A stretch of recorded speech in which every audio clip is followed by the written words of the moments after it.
Dans la troisième présentation, nous avons considéré la mort sur la croix et l'amour indicible qu'elle révéla. Dans la quatrième présentation, nous avons vu la profondeur de la tendresse dans la relation père et fils. Ces deux vérités nous donnent un fondement important pour comprendre le caractère de Dieu et la nature de son royaume. Le chapitre 9 de Luc nous rapporte un excellent récit montrant ce qui se passe lorsque nous résistons à la croix. Il nous donne une image de la manière dont les hommes se permettent de souhaiter que Dieu brûle les gens vivants en rétribution pour leurs péchés, croyant que cela est en harmonie avec son caractère. Pierre confesse que Jésus est le Christ de Dieu. Matthieu mentionne que Pierre affirma de Jésus qu'il était le Christ, le Fils du Dieu vivant. Jésus dit à Pierre que cette connaissance est une révélation spirituelle de la part du Père et que personne ne peut l'apprendre de lui-même, si ce n'est Dieu qui le lui révèle. Jésus donne un premier avertissement quant à la haine humaine envers le Fils soumis de Dieu, et la manière dont il sera mis à mort. Pierre réagit fortement et affirme énergiquement que cela n'aura pas lieu. Pierre refuse que ses ambitions de grandeur soient crucifiées. C'est là un déni de la croix. Jésus reprend l'esprit de Satan qui a inspiré le commentaire de Pierre. Aucune mention n'est faite de Pierre ou de la manière dont les disciples répondent à la croix à venir et à la manière dont ils pourraient se préparer. Cela commence à endurcir les cœurs des disciples envers les souffrances de Christ et sa croix. Jésus avertit les disciples que leurs ambitions mondaines doivent être délaissées s'ils veulent le suivre. Il n'y a pas d'honneur mondain dans le chemin qu'il foule. Il n'y a que du renoncement à soi et le service des autres. Dans sa grâce, le Père révèle la gloire de son Fils et les incite à écouter ce qu'il dit. Le refus précédent de la croix signifie que les disciples n'ont pas l'amour parfait. C'est pourquoi ils ont très peur de la voix céleste. La crainte implique un tourment. Celui qui craint n'est pas parfait dans l'amour. Le refus d'accepter la croix commence à se révéler dans l'incrédulité. Les disciples ne peuvent chasser le démon parce que leurs cœurs sont encore influencés par leur désir de grandeur. Jésus mentionne leur manque de foi en guise d'avertissement. Avec amour, Jésus parle une fois de plus de la croix pour les aider à abandonner leurs ambitions chéries, mais il rejette à nouveau cet appel à la repentance et s'attriste simplement de ce qu'il dit. En conséquence, leurs cœurs s'endurcissent davantage. Les disciples ouvrent la porte à Satan, qui les tente à discuter pour savoir lequel d'entre eux est le plus grand. Jésus répond en plaçant un petit enfant au milieu d'eux, et les avertit qu'à moins de devenir comme cet enfant, ils ne peuvent entrer dans le royaume des cieux. Comme les disciples cherchaient la meilleure place, ils ne voulaient pas que quiconque d'autre la prenne et exerçaient donc un esprit de force envers ceux qu'ils percevaient comme leurs rivaux. En refusant la croix du renoncement à soi, les cœurs des disciples furent gagnés par un esprit d'orgueil, les conduisant au contrôle puis au meurtre.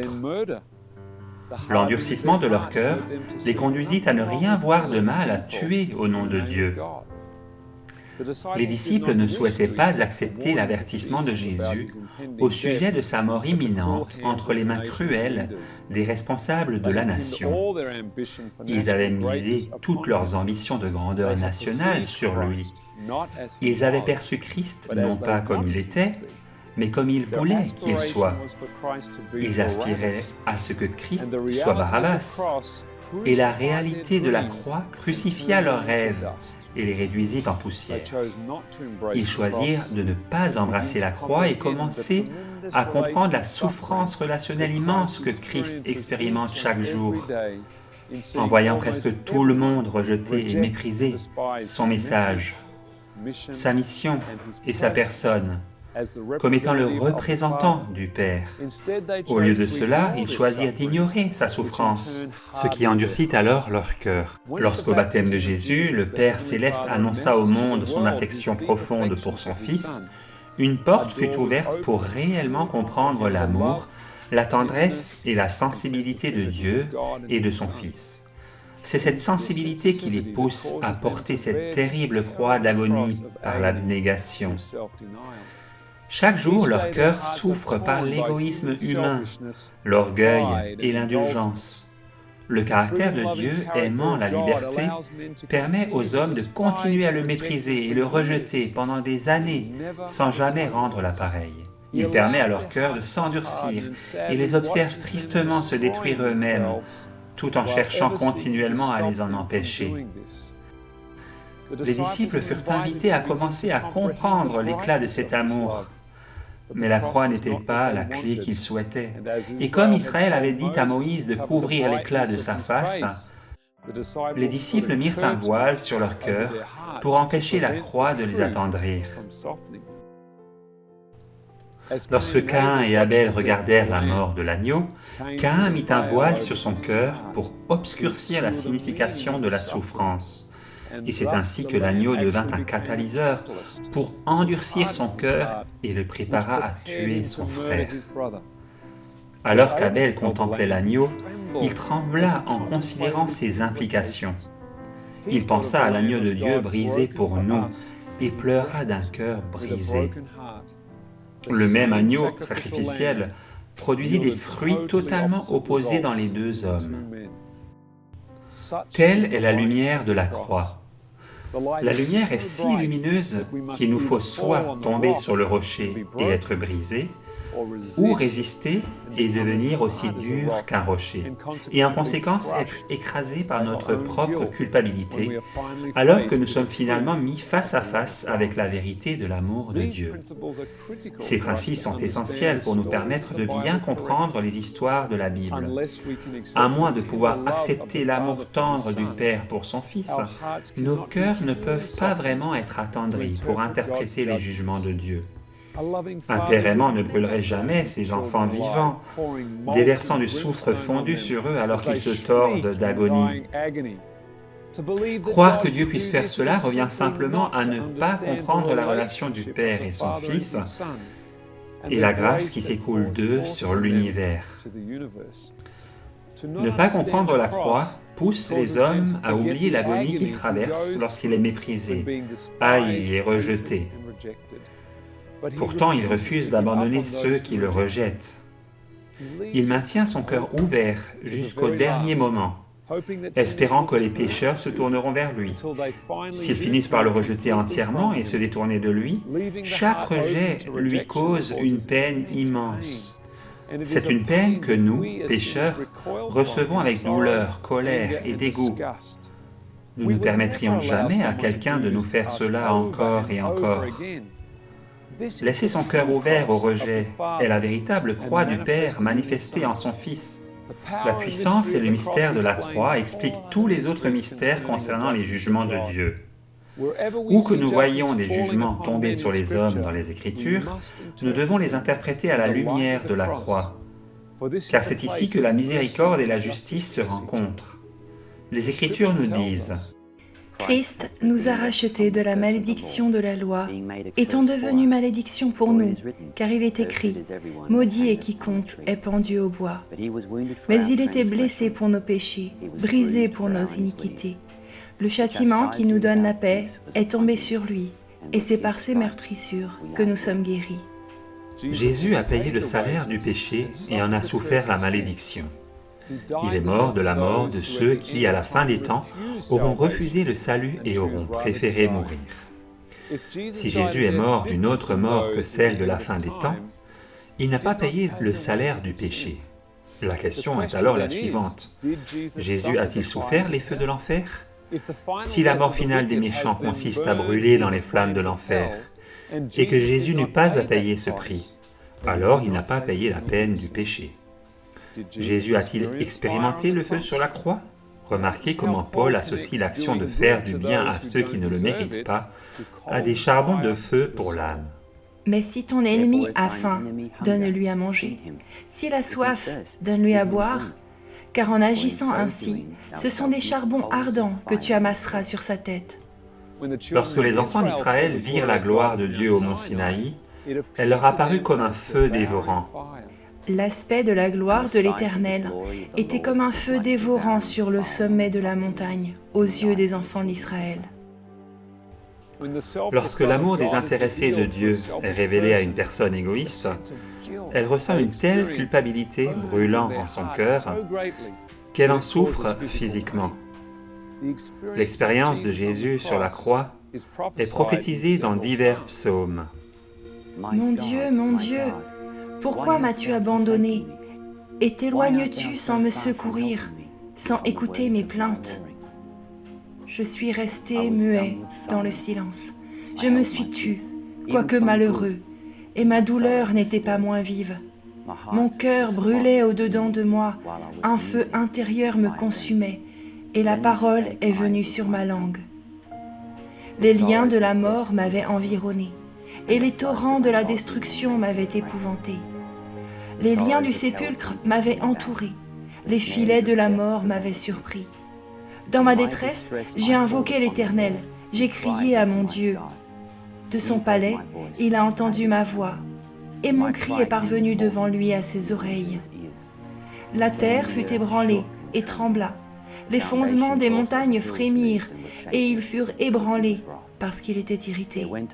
Il s'élevait de la fumée dans ses narines, et un feu dévorant sortait de sa bouche, il en jaillissait des charbons embrasés. Le salaire du péché, c'est la mort. Ce qui amène réellement cette mort est la culpabilité que les pécheurs expérimentent lorsqu'ils sont confrontés à leur propre méchanceté. Le seul moyen pour exposer le mal est de révéler le caractère de Dieu en contraste. Lorsque le caractère de Dieu est révélé, c'est un feu dévorant pour le méchant, parce que, alors que le pécheur perçoit la pureté, l'abnégation et la grâce de Dieu en comparaison avec sa nature égoïste et méchante, la conscience de la culpabilité est comme des charbons de feu dans son cœur. Considérons d'autres passages qui montrent que lorsque Dieu parle dans sa pureté et sa sainteté, les mots deviennent comme du feu dans l'âme du pécheur. Voici, le nom de l'Éternel vient de loin. Sa colère est ardente, c'est un violent incendie. Ses lèvres sont pleines de fureur, et sa langue est comme un feu dévorant. Son souffle est comme un torrent débordé qui atteint jusqu'au cou, pour cribler les nations avec le crible de la destruction, et comme un mors trompeur entre les mâchoires des peuples. Et l'Éternel fera retentir sa voix majestueuse. Il montrera son bras prêt à frapper dans l'ardeur de sa colère, au milieu de la flamme d'un feu dévorant, de l'inondation, de la tempête et des pierres de grêle. Depuis longtemps, un bûcher est préparé. Il est préparé pour le roi. Il est profond, il est vaste. Son bûcher, c'est du feu et du bois en abondance. Le souffle de l'Éternel l'enflamme comme un torrent de soufre. C'est pourquoi, ainsi parle l'Éternel, le Dieu des armées. Parce que vous avez dit cela, voici, je veux que ma parole dans ta bouche soit du feu, et ce peuple du bois, et que ce feu les consume. Car l'amour est fort comme la mort, la jalousie est inflexible comme le séjour des morts. Ses ardeurs sont des ardeurs de feu, une flamme de l'Éternel. Les Écritures nous disent clairement qu'il y aura ceux qui pourront vivre dans ce feu du caractère de Dieu. Pendant que les méchants sont anéantis par la culpabilité de leurs péchés, le cœur de ceux qui mettent leur confiance dans les mérites de Christ brûle d'amour et de gratitude. Les pécheurs sont effrayés dans Sion, un tremblement saisit les impies. Qui de nous pourra rester auprès d'un feu dévorant? Qui de nous pourra rester auprès de flammes éternelles? Celui qui marche dans la justice et qui parle selon la droiture, qui méprise un gain acquis par extorsion, qui secoue les mains pour ne pas accepter un présent, qui ferme l'oreille pour ne pas entendre des propos sanguinaires, et qui bande les yeux pour ne pas voir le mal. À la fin des temps, le pécheur recevra son salaire. Et qui paye ce salaire? Le péché. C'est le poids écrasant de la culpabilité et la réalisation de savoir qu'alors que le pécheur rejetait les appels de l'Esprit de Christ durant toute sa vie, il transperçait Christ quotidiennement par des mots durs et des attitudes abominables envers les autres. Lorsque le pécheur réalise tout ce qu'il a fait au Christ durant sa vie, son propre sens de la justice demande la mort. Tout comme Caïn, le pécheur s'écriera « Mon iniquité est plus grande que ce qui peut être pardonné ». Toute cette expérience était portée par Christ sur la croix. Il souffrit les flammes de l'enfer. Il fut rendu péché pour nous et ressentit le poids écrasant du péché sur lui alors qu'il assuma la malédiction. Ce qu'il expérimenta sur la croix est ce que les méchants expérimenteront à la fin des temps. Et ils montèrent sur la surface de la terre, et ils investirent le camp des saints et la ville bien-aimée. Mais un feu descendit du ciel et les dévora. Et le diable, qui les séduisait, fut jeté dans les temps de feu et de soufre, où sont la bête et le faux prophète. Et ils seront tourmentés jour et nuit au siècle des siècles. Les Écritures nous disent aussi comment Satan va mourir. Par la multitude de tes iniquités, par l'injustice de ton commerce, tu as profané tes sanctuaires. C'est pourquoi je fais sortir du milieu de toi un feu qui te dévore. Je te réduis en cendres sur la terre, aux yeux de tous ceux qui te regardent. Ce texte nous montre clairement la séquence de la manière dont tout cela se déroulera. 1. Satan s'est profané par la multitude de ses iniquités et en faisant du trafic de ses péchés avec d'autres. 2. Les mots « c'est pourquoi » nous donnent la conséquence qui en résulte. 3. Je fais sortir du milieu de toi un feu, le feu de la culpabilité. Comment Dieu le fait-il sortir? Par la révélation de son caractère d'amour tel que transcrit dans la loi. 4. Et il te dévorera. Ainsi, c'est le feu qui sort du milieu de Satan, issu de la culpabilité de son iniquité, qui le dévorera. 5.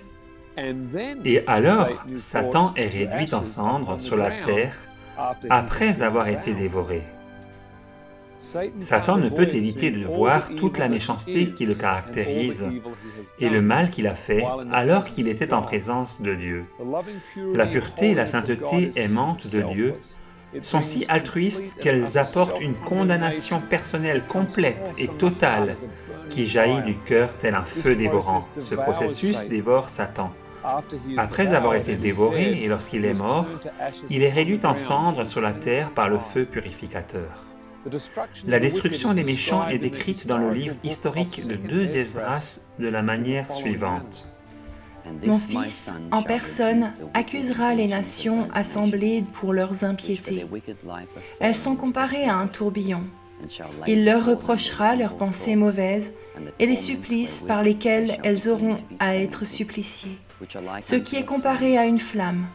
Et il fera périr sans peine ces hommes et leur montrera sa loi qui est comparée au feu. La loi qui inflige aux méchants un tel tourment est effectivement une loi de feu, mais elle a cependant été donnée dans l'amour. Notre Sauveur n'est pas venu pour condamner le monde, mais afin que le monde puisse être sauvé par lui. La loi est une loi d'amour, mais les méchants se sentent condamnés parce que c'est un reflet du caractère de Dieu. Il dit, « L'Éternel est venu du Sinaï. Il s'est levé sur eux de Séhir. Il a resplendi de la montagne de Paran. Et il est sorti du milieu des saintes myriades. Il leur a de sa droite envoyé le feu de la loi. Oui, il aime les peuples. Tous ses saints sont dans ta main. Ils se sont tenus à tes pieds, ils ont reçu tes paroles. » Qu'en est-il du fait que la Bible nous enseigne que les méchants seront réduits en cendres? Et vous foulerez les méchants, car ils seront comme de la cendre sous la plante de vos pieds, au jour que je prépare, dit l'Éternel des armées.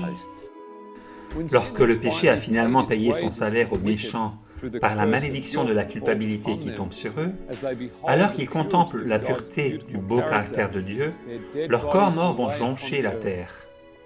Ce n'est qu'à ce moment que les corps des méchants seront réduits en cendres.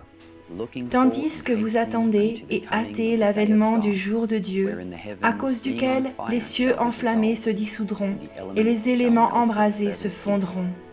Ils sont nombreux à décrire la mort finale des méchants en la comparant à la mise à mort d'un chien malade qui met la vie des gens en danger. C'est pourquoi l'animal doit être mis à mort. Le problème avec cette analogie est que le propriétaire du chien n'allume pas un feu doux qui brûle le chien pendant plusieurs jours, alors qu'il est encore vivant, le faisant hurler dans l'agonie avant de finalement mourir. Cette idée vient d'un cœur endurci. Notre Père Céleste ne ferait jamais une chose pareille. Une fois que vous connaissez l'amour de Dieu, il n'est simplement pas possible de l'accuser de la torture lente et personnelle de milliards de ses enfants. La raison pour laquelle cette idée est presque universellement acceptée et enseignée dans le monde chrétien est due au refus de permettre à la réalité de la croix d'entrer dans le cœur. À son tour, le cœur s'endurcit face à la vérité de la nature tendre et sensible de Dieu. Et comme ce fut le cas pour les disciples, l'âme accueille l'idée d'un Dieu qui envoie du feu du ciel pour brûler les corps des gens encore vivants. Apprenons la leçon des disciples et remarquons le commandement du Père lorsque son Fils fut transfiguré. Écoutez-le. Écoutons sa voix qui plaide auprès de nous, alors qu'il place un précieux petit enfant au milieu de nous, qu'il tient cet enfant près de son cœur et nous dit « À moins de devenir comme un enfant innocent, vous ne pouvez entrer dans le royaume des cieux. N'endurcissez pas vos cœurs comme les Israélites qui supplièrent Moïse de mettre un voile sur son visage lorsque l'Évangile leur fut révélé. » Aussi, je fus irrité contre cette génération, et je dis, ils ont toujours un cœur qui s'égare, ils n'ont pas connu mes voies. Je jurai donc dans ma colère, ils n'entreront pas dans mon repos. Prenez garde, frères, que quelqu'un de vous n'ait un cœur mauvais et incrédule, au point de se détourner du Dieu vivant.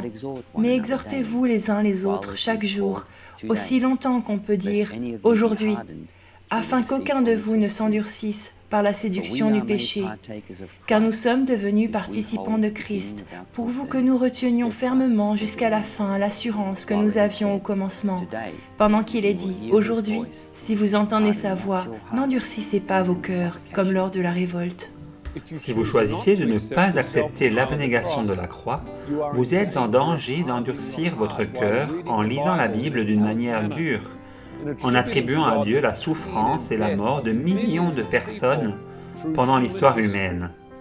Aujourd'hui, si vous entendez sa voix, n'endurcissez pas votre cœur.